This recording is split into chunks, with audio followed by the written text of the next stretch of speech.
안녕하세요. 유상민 목사입니다.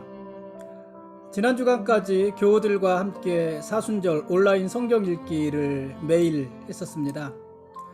저는 그 시간이 참 좋았는데 사순절이 끝났으니 온라인 성경 읽기도 끝났습니다. 이제는 각자가 자기의 영성으로 성경을 읽을 차례입니다. 함께해서 좋은 것이 있고 또 혼자라서 좋은 것이 있습니다. 이제는 여러분 각자가 여러분의 영성으로 성경을 읽으시고 하나님의 말씀을 각자 깊이 묵상하면서 하나님과 가까이 하시기를 바랍니다. 하나님이 여러분 개인에게 주시는 말씀에 귀를 여시고 마음을 여십시오. 하나님 말씀이 주시는 풍성한 은혜가 여러분과 함께 하시기를 제가 기도하겠습니다. 오늘 말씀 보시겠습니다.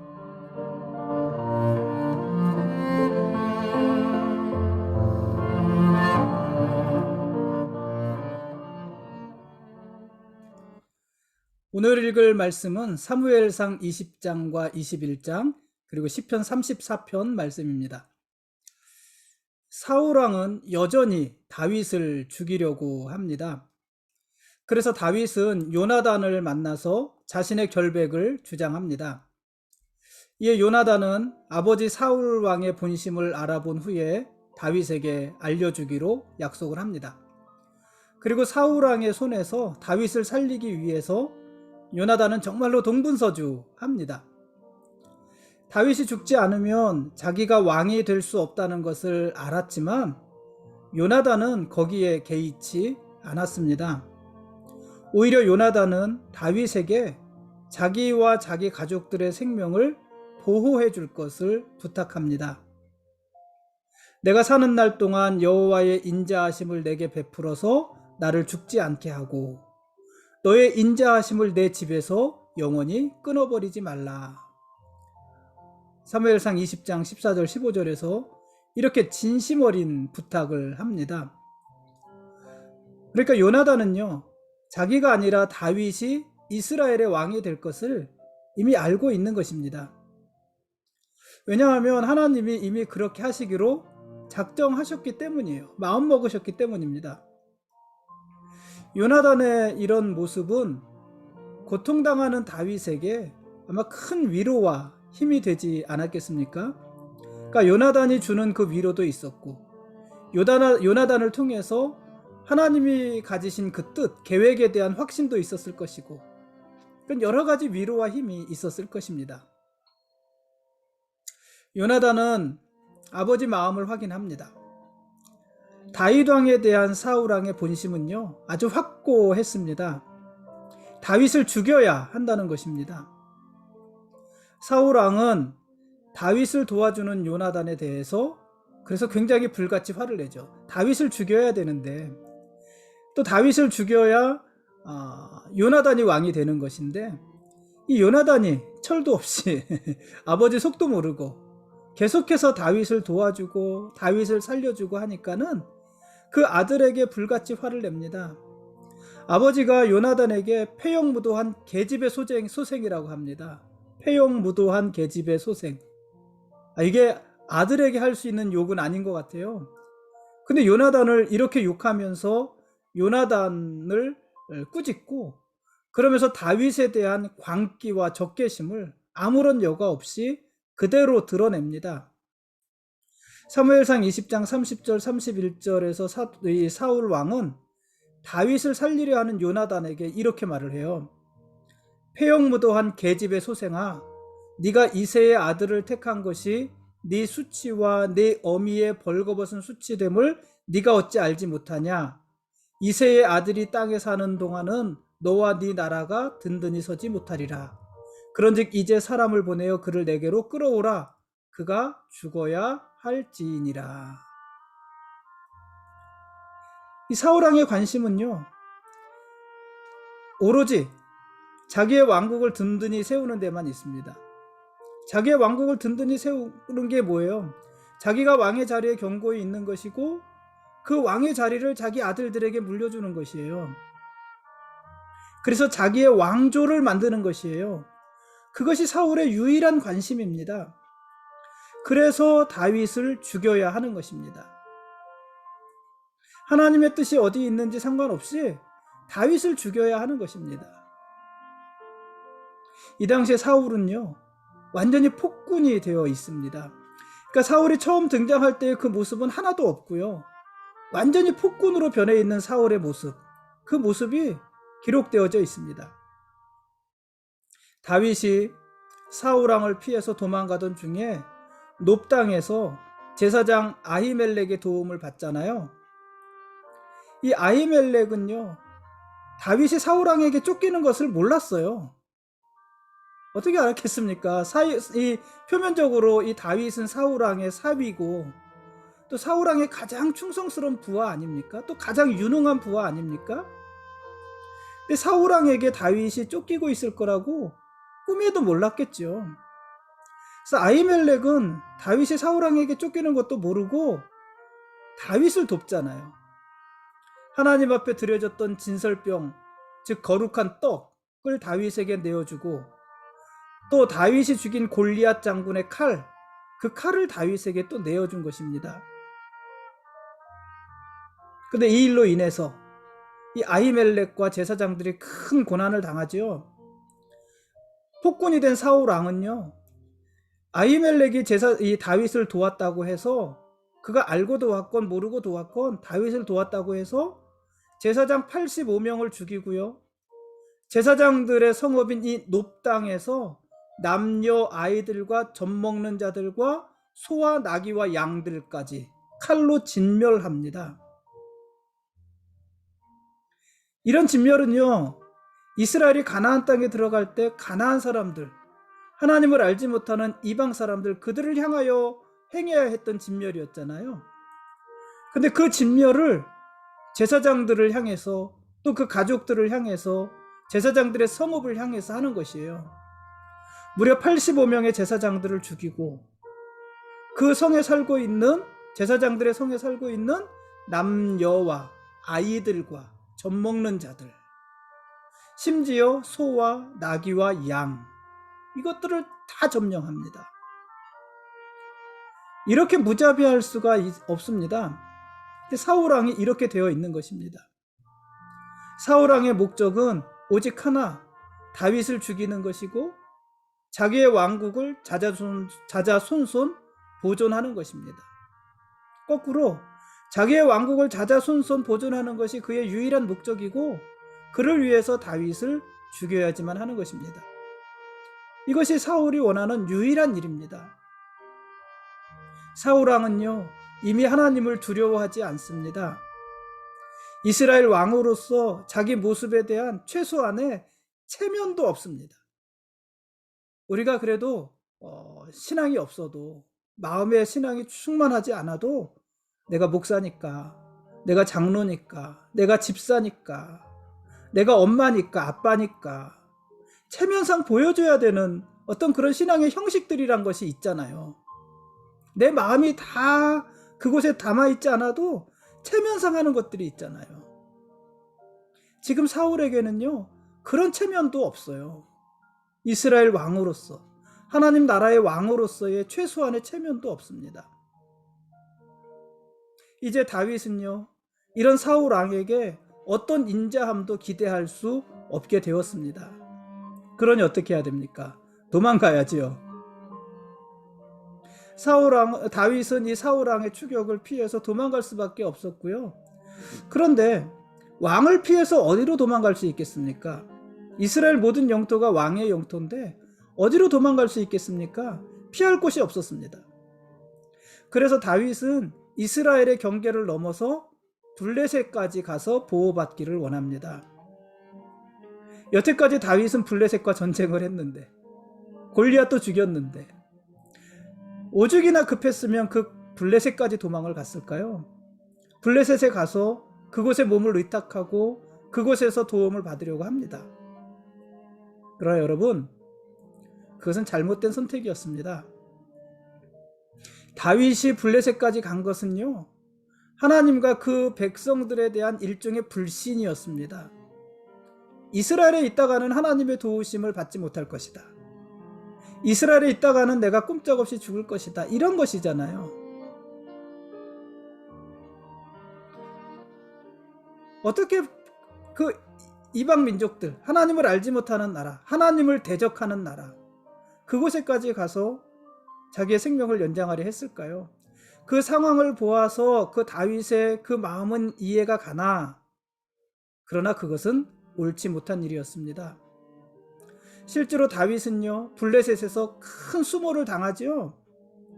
블레셋 사람들은 당연히 다윗을 경계했습니다.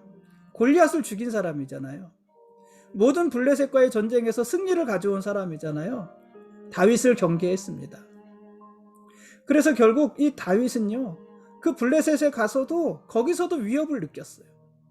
그래서 이 다윗은 가드왕 그 아기스 앞에서 미친 사람 흉내를 내죠. 미친 척 하지요. 수염에 침을 질질 흘리면서 미친 척 하면서 간신히 빠져나오게 됩니다.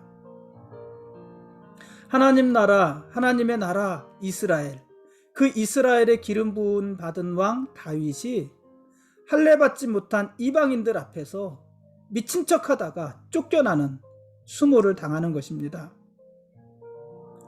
이 당시 블레셋 사람들이 다윗을 죽이지 않고 쫓아낸 것은요, 이런 미신이 있었기 때문이에요. 귀신 들린 사람을 죽이면 그 귀신이 자기들에게로 옮겨온다. 이런 미신이 있었기 때문에. 사실 다윗을 죽였어야 되잖아요. 블레셋 입장에서도.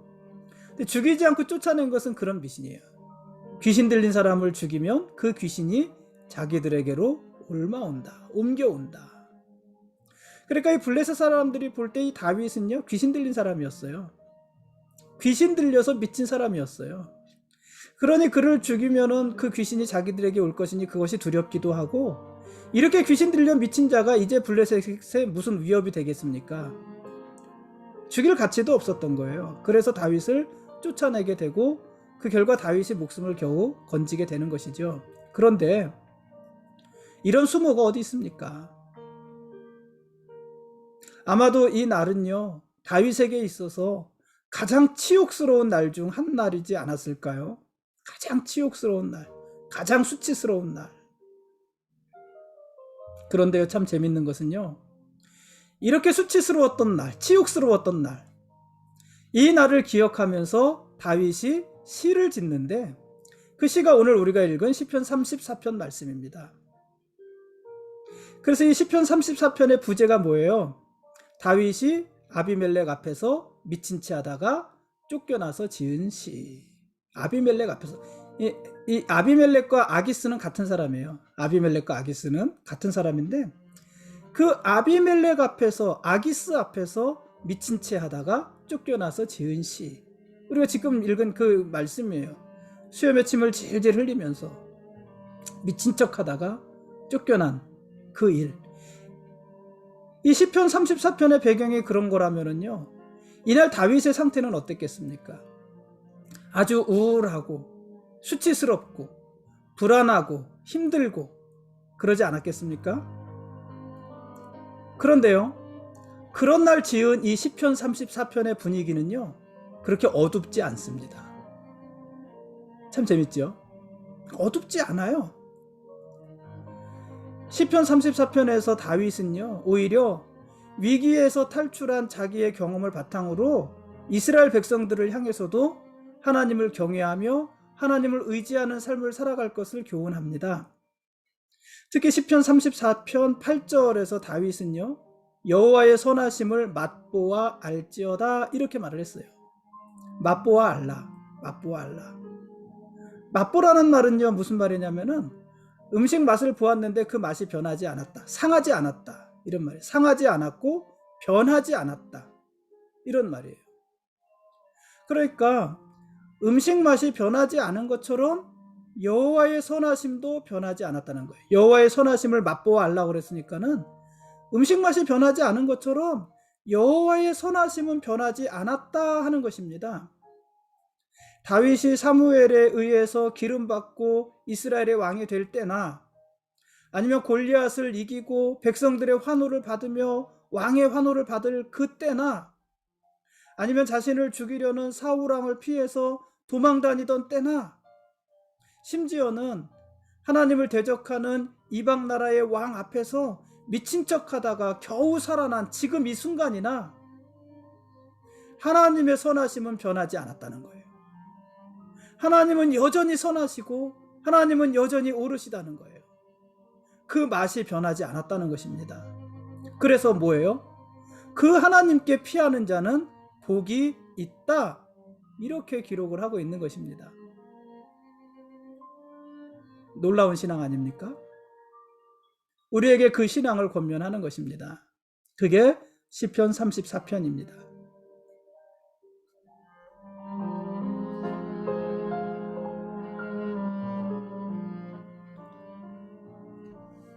지금까지 사무엘상 20장과 21장 그리고 시편 34편 말씀에 대한 길라잡이였습니다. 내일 읽을 말씀은 사무엘상 22장과 시편 52편 말씀입니다. 여러분, 이제는 왜 이 사무엘서와 시편을 번갈아 가면서 읽는지, 같이 읽는지 아시겠죠? 같은 배경의 시를 읽는 것입니다. 고난받는 다윗의 모습은요, 마치 고난당하시는 예수님의 모습을 보는 것 같지 않습니까? 예수님께서도 고난을 받으셨습니다. 예수님께서도 마땅한 거처가 없으셨습니다. 그래서 예수님은 여우도 굴이 있고 공중의 새도 거처가 있으되 인자는 머리 둘 곳이 없다, 이렇게 말씀하기도 하셨습니다.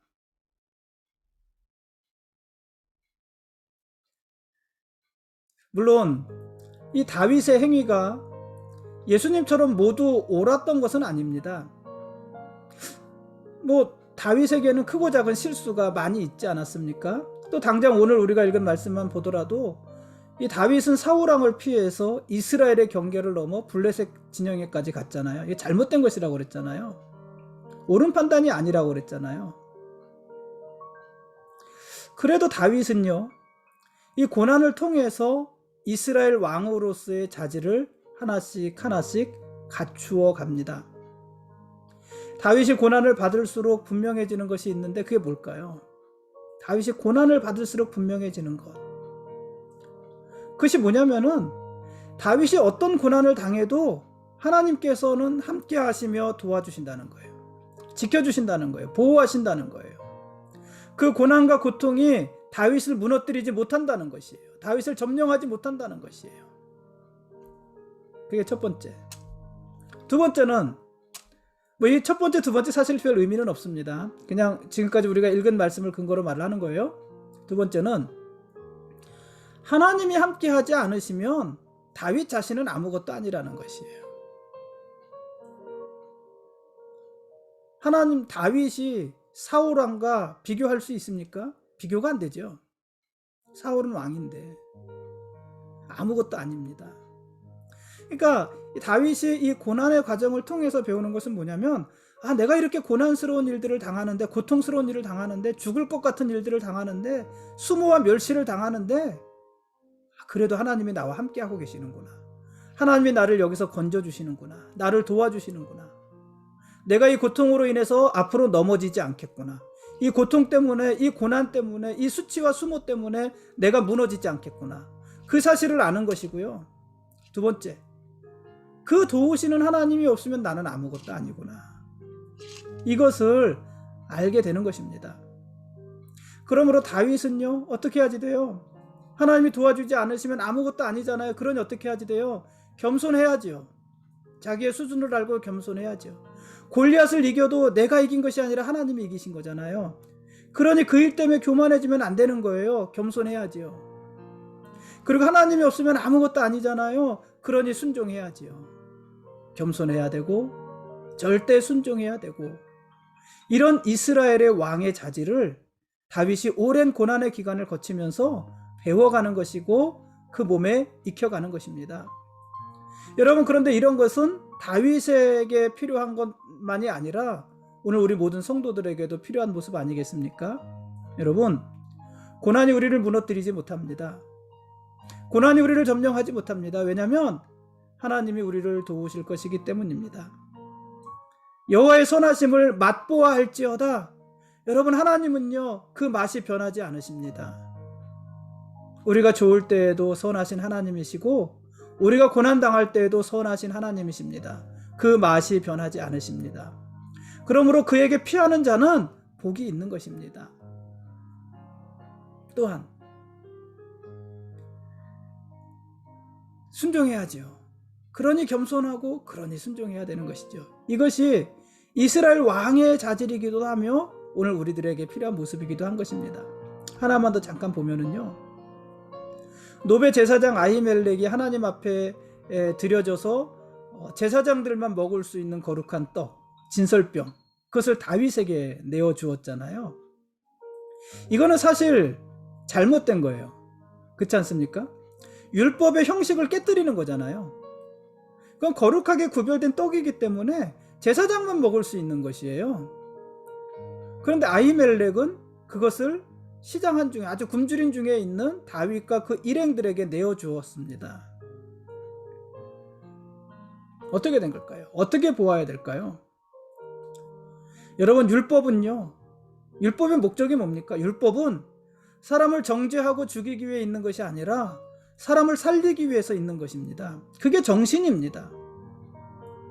만일 율법의 형식을 지키느라 당장 굶주려서 굶어서 죽어가는 사람이 있는데 그 형식을 지키느라 그 사람을 외면해서 그 사람이 죽었다면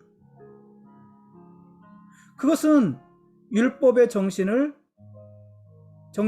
어긋나는 것입니다. 옳지 않은 것입니다.